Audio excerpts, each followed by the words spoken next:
what are some recommendations for how clinical herbalists can build a client base? That's a really good question. There's always word of mouth. Obviously, there's social media and the internet. But I have found over the years that often people really want to have that human connection with their herbalist or their healthcare practitioner. They want to see the person, they want to be in that energy. So, one of the ways I built my client base over the years was doing free public speaking to any kind of support group that would have me. I spoke at the cardiology support group, the heart attack support group, the weight loss support group.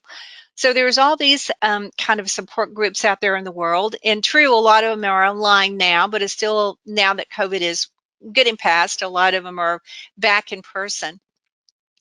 But I found that going and speaking, and these were all free, I always got 3 or 4 clients from every single free class talk I did. I got clients, and these clients stayed with me over the years and began to help me build up a good base. Also, I networked with other practitioners, particularly massage therapists, uh, reflexologist, a nutritionist.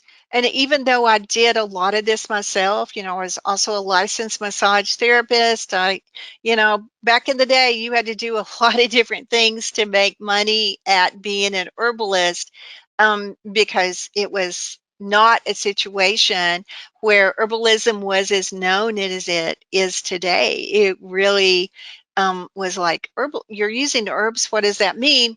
Even though in my area, folk medicine had never gone away, um, my new client base, I had 2 client bases. What 2 client bases?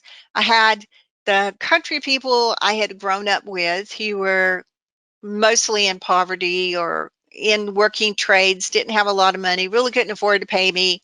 So that was a client base, and I still work with them. We barter. I don't get paid. That's fine. They do something for me. We work it out. And then there was the client base of people who were actually quite well educated and had expendable income, so they could afford to come see the herbalist and pay me. So I cultivated, because I had kids, single parent, mortgage.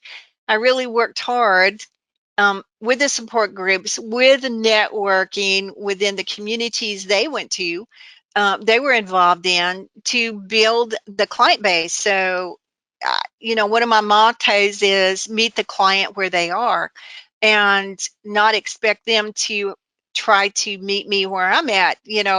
Ultimately it should be a kind of a balance there and a good fit, but we won't know that unless I go out and meet them where they are, because how else are they going to hear about me over here?